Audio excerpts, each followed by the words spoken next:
Now that we have seen how a GenAI model is trained, let's move on to the next step, the generative process, also called the inference phase.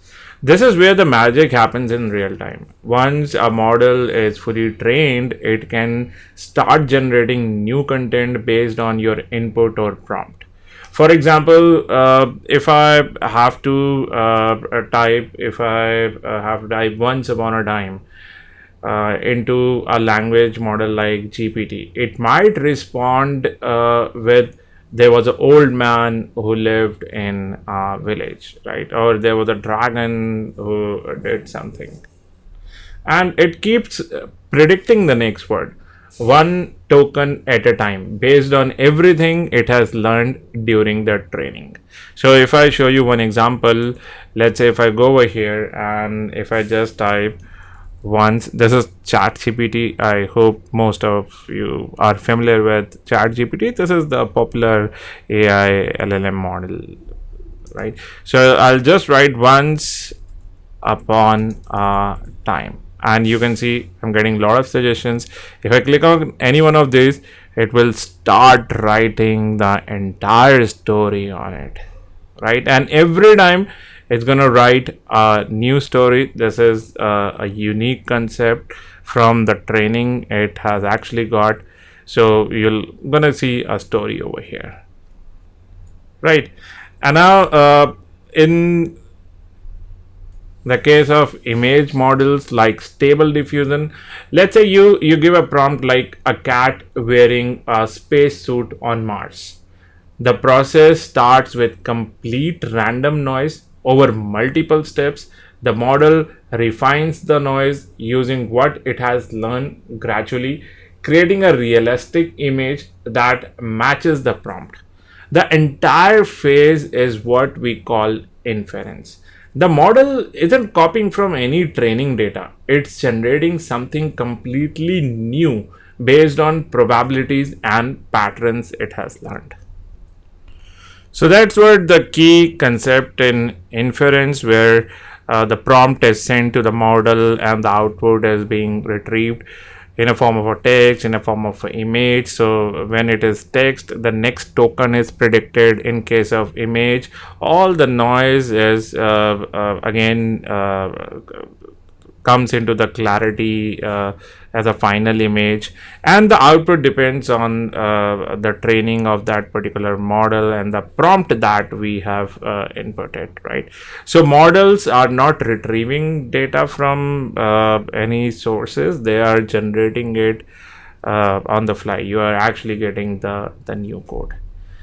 And then comes fine tuning and prompt engineering. This is very important. Prompt engineering is very important because the quality prompt that you actually provide is what helps in getting the output from these GenAI models, right? Now let's talk about how we can get even better results from GenAI using two powerful techniques. One is called as fine tuning, and the second one is prompt engineering. So once GenAI model is trained, we can customize it further to make it more relevant for specific industry or task. So fine tuning involves retraining the model on a smaller domain specific data set. For example, if you want GPT to understand some legal terminology, you fine tune it on legal documents. This way it becomes more accurate for that specific domain. And on the other hand, prompt engineering is about crafting the right input prompt. No extra training needed. Instead of just saying summarize this, you may say summarize this in 3 bullet points using simple language. The tiny change can make a huge difference. So while fine tuning adjusts the model itself, prompt engineering adjusts how we talk to both, the model, how we talk to the model. So both methods help us unlock the full potential of generative AI. right? So prompt engineering, fine tuning, these are very, very important terminologies when working with Gen AI models. And now let's talk about one of the most powerful technologies behind these modern AI, LLMs, or like what are called as large language models.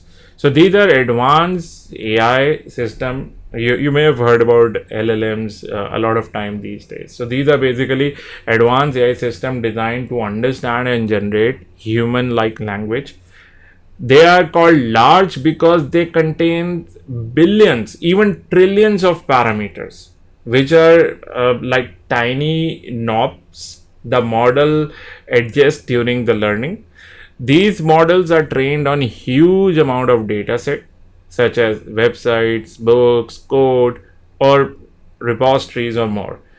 And the magic lies in how they process language. They break down sentences into tokens and use the transformer architecture to understand relationship between words. Now, once trained, they can do all kind of things like writing, coding, translating, answering questions, and even having conversation like I am doing now.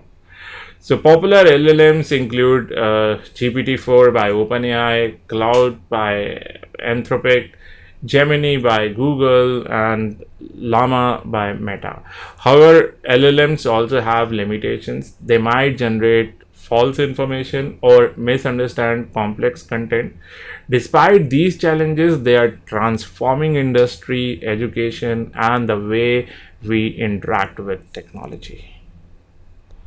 Right. So just go through these bullet points that we have discussed about how do LLM works, what makes LLM large, so massive number of parameters are there. What can LLMs do? It can generate text, write code, translate.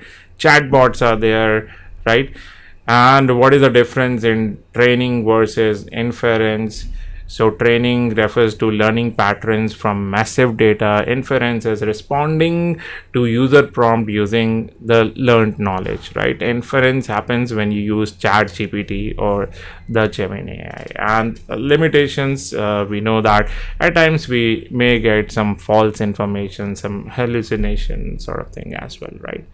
And these are the popular examples of LLMs. So ChatGPT, GPT-4 is from OpenAI, Cloud is from Anthropic, Gemini is from Google, Llama, Meta, Mistral AI is from Mistral AI, open source, right? So that's all in this lecture. That's all about the theory on what fine tuning is, what prompt engineering is, what LLM is, what's the definition of LLM. I hope this much is clear, and what exactly the generative process in inference phase that we started with, right? So that's all in this lecture. Thank you.